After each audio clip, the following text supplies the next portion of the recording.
Coming up next on the Jeff Crilley Show, if you're a woman, why do you want to be an ambitious woman? It seems to have a negative connotation, but a best-selling author is going to tell you why you want to be an ambitious woman. That's next.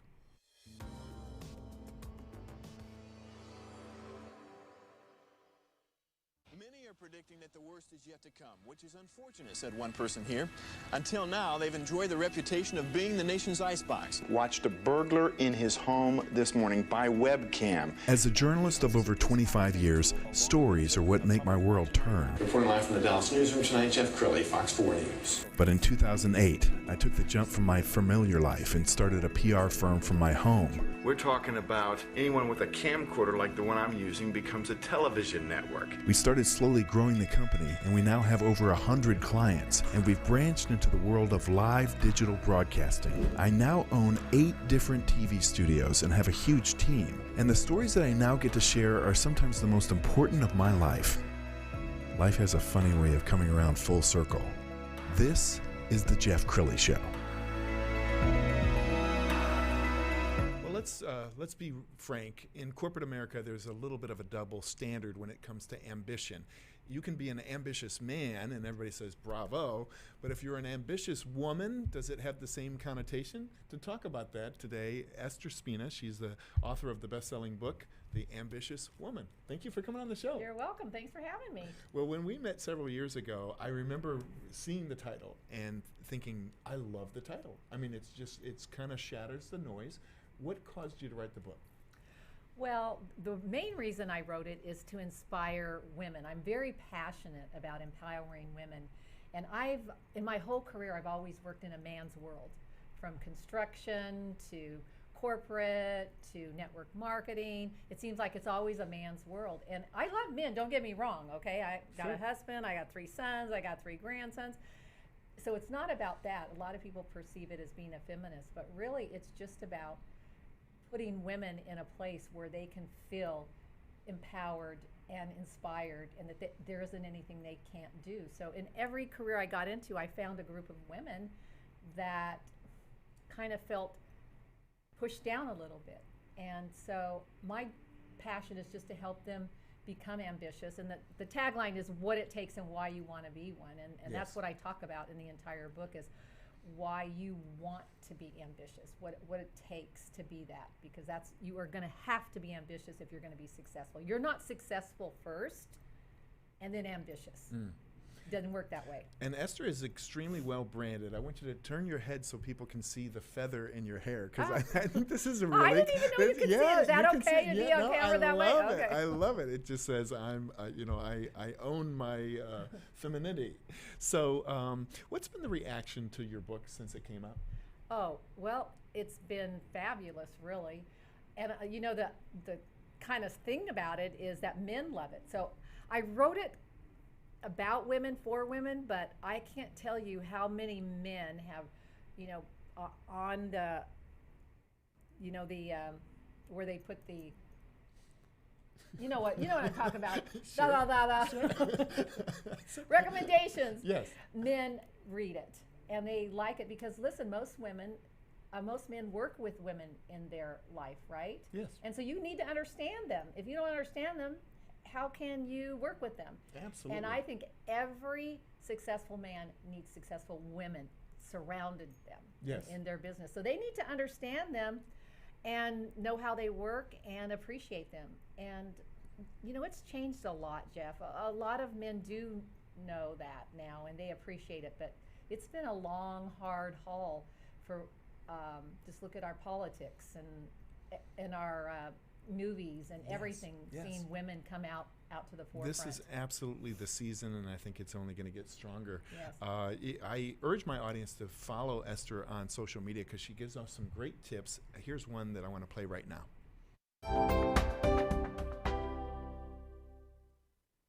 Another important part of being ambitious is taking action. You can have all the reasons in the world, you can have all the plans in the world, but unless you are willing to take massive action, you aren't going to be ambitious. Ambition doesn't just happen naturally. It happens because you got a reason, you've developed a plan, and now You are going to take action. I'm sorry, but you're going to have to get off of that seat, and you're going to have to get out of your comfort zone, and you are going to have to take action. And the only person that can do that is you. Wow. I'm inspired. So get off of that seat, Jeff. Exactly. I love that. You do quite a bit of speaking, especially when we're not in COVID times. Yeah, that changed things a little bit. Tell me more about your speaking career and the audiences that you love to speak to. I love to speak to entrepreneur women or women in business. Mm-hmm. But I don't just alienate the ambitious woman at home that is a mother, Yes. works from home, Yes. because she's successful in her own way. Of course. She's ambitious. But, you know, I love big audiences. That's the problem, you know. I like to speak to like 10,000 people, Of and that course. hasn't been able to do that this year. So you find other areas, you know, and I do love television, though, so that's a great thing. I got involved in the live streaming about 3 years ago, and I saw that is the way people are going to watch television. Yes. And you're so right on, because Thank you you. can watch it driving in your car, in computer. You know, I have a son that was over in Japan, a millennial, and he didn't have a television. I was like, "Where's your television?" He's like, "Mom, I don't need a television. I'm going to watch it on the computer. I'm going to, you know." Yes. And so that opened my eyes to, you know, it's on demand, podcasting, live streaming. And so that is the way that we are going to be watching. I was watching, Mel Gibson was on a show the other day, and he came out with a new movie, Fat Man, okay? Oh, you know really? Mel Gibson. Yeah, yeah. Okay, he said, and his blockbuster hit is on live streaming. Wow. He said and this is from a guy that is Yes. seasoned, that's Yes. did Braveheart and Passion, and he has his blockbuster on live streaming, where it's on, you know, Amazon and Sure. Roku, whatever. And so he already says that this is the way all movies are, all television, everything is going to be. So Yes. I'm excited to be part of it with you and to see, you know, where Thank you've you. been with it. Well, let's talk about 2020 and then look forward to 2021. 2020 was a rough year, especially in corporations where a lot of people are working from home, and sometimes the mom is becoming school teacher Oh, and yeah. employee. It's been a tough year. What have you experienced talking to women about 2020? Oh, gosh. All you have to do is get on social media and look, they're ready to pull their hair out. They're at their wits end. Yeah. I mean, they are done. You know, it was okay for a few months, but after that, Yeah. you know, and you said it, I have a daughter-in-law that was a school teacher that had 3 kids at home, and I saw her struggle on how to do that. The grandmother had to come over and, you know, teach the kids, just all kinds of things like that. But fortunately, hopefully, Jeff, we are behind that we lived through it. And it's just the people working at home too. Sure. I was, oh my gosh, I thought I was going to go stir crazy. I got to be out with people that first Sure. 30 days Sure. we were in lockdown here. I remember. It Ooh. was the first time in my adult life that I felt bouts of depression, because I I did- I exactly. get energy from people. Yeah, yeah. Exactly. You want to get out. But I'm not going to dwell on 2020. Sure, So you know sure. what? All that happened, and I think for the most part, especially where we live, we're moving beyond that, and Yes. all we got to do. I'm not one that ever looks in the past, because Good, that's one good. thing you can't do. You cannot worry about what happened in the past. You can't dwell on it. You've got to, every day is a new day, and you got to look forward. So I am totally going to celebrate New Year's Eve 2020 and look forward to 2021, what's going to come. And Yes. for everyone, not just for me, but for anyone out there, look to 2021. I do not care what happened to you, what happened in your business, your family, your life. It's in the past. You got to just make a decision. Just like being ambitious is a choice, you have to make a choice that you are going to move forward and look to the future. And Yes. so that's where my 2021, I don't know what it all looks like, but it's going to be good. Well, I feel like barriers are being broken every single day. Do you believe, you have children and grandchildren, will there be a day when we're not talking about the gender gap, that we truly do have parity? I think it's coming. I think it might always be there. That's just instinctively the male dominant factor. But it's changing. Totally. From when I was 18 to how old I am now, which you're not going to ask me that question, I can absolutely say it is like 100 times Yes. different than when I first started my career. And even on Wall Street, I noticed that I think the NASDAQ and the S&P, they're now saying that unless you have a woman on your board, you may not be a part of our listings. Right. And so, I mean, strides are being made. We're going to put your book cover up on the screen again so people can get a good look at it, and they can get this on your website, which is estherspina.com. I got a lot of good deals on there. Oh, that's awesome. And then through your website, they can sign up for your videos and all kinds of information on you. Let's talk about second acts, because I know that's something you're also passionate about. When you think of a second act, what does that mean to you? Well, I don't care if you've been successful and had this terrific career, or you haven't achieved the career that you want to. I always think there's a second act. And I really started thinking about that this 2020 during COVID, like, what am I going to do with my life? Right. You know, where is it going? Did I achieve everything that I wanted to achieve?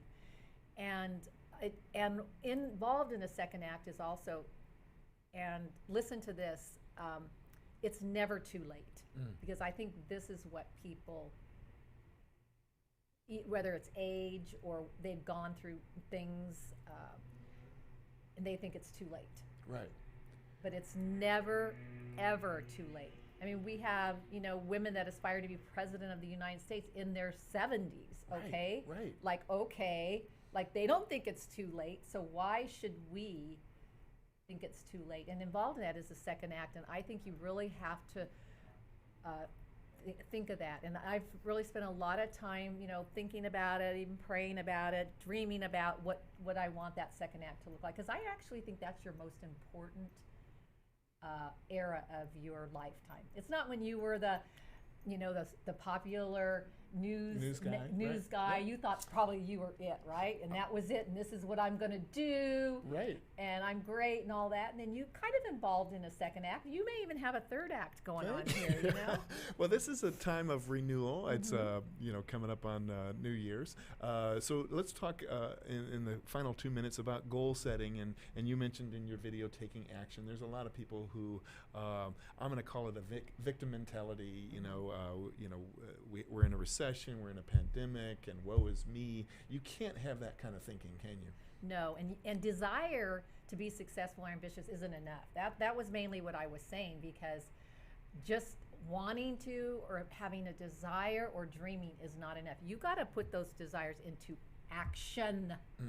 That's what I was trying to say, because massive action is what inspires you to be successful. And so you've got to make those choices, whether it is, getting out there and getting on social media, or finding different areas, or writing the book that you've always wanted to you've dreamed about. You've dreamed about writing the book. Well, you never have done it. Well, what's stopping you? Yes. My father gave me some wisdom some time ago that I'll never forget. He says, in your mind is a little screw, and if you turn it half a revolution, everything changes. And the difference between fear and determination is really just half a revolution of that screw. Yeah, because we all get scared, don't we? I mean, the pandemic hits, you and I are extroverts, we're scared. What's going to happen? But at some point, you just dig down deep and find another strength, don't you? Right, because I just read the other day, and I actually posted it, is you're not limited by your mistakes. You're only limited by your fears. Powerful. And that's really what's limiting you. And it's basically what you said, your grandfather said. Your fears are going to limit you, but not your mistakes. God knows I've made tons of mistakes, but that's not going to limit me. I'm just going to move on. I love it. Well, you are such an inspiration. We're going to put the website up one more time so people can get in touch. EstherSpina.com is the website. Go ahead, sign up for all of her social media, and order her book for your kids and grandkids. And anybody that orders the book from your show, I'm going to throw in there, I have a journal, a matching journal. Perfect. In there, and that's free. I'm just going to give that to that's your awesome. guests, because Wow, they're thank you. listening and watching to Jeff Crilley Show. That's very generous. Thank you. Esther, you've been a great guest. Thank you so much. You bet. And Happy New Year. Thank you. You too. And that's it for now. We'll see you next time.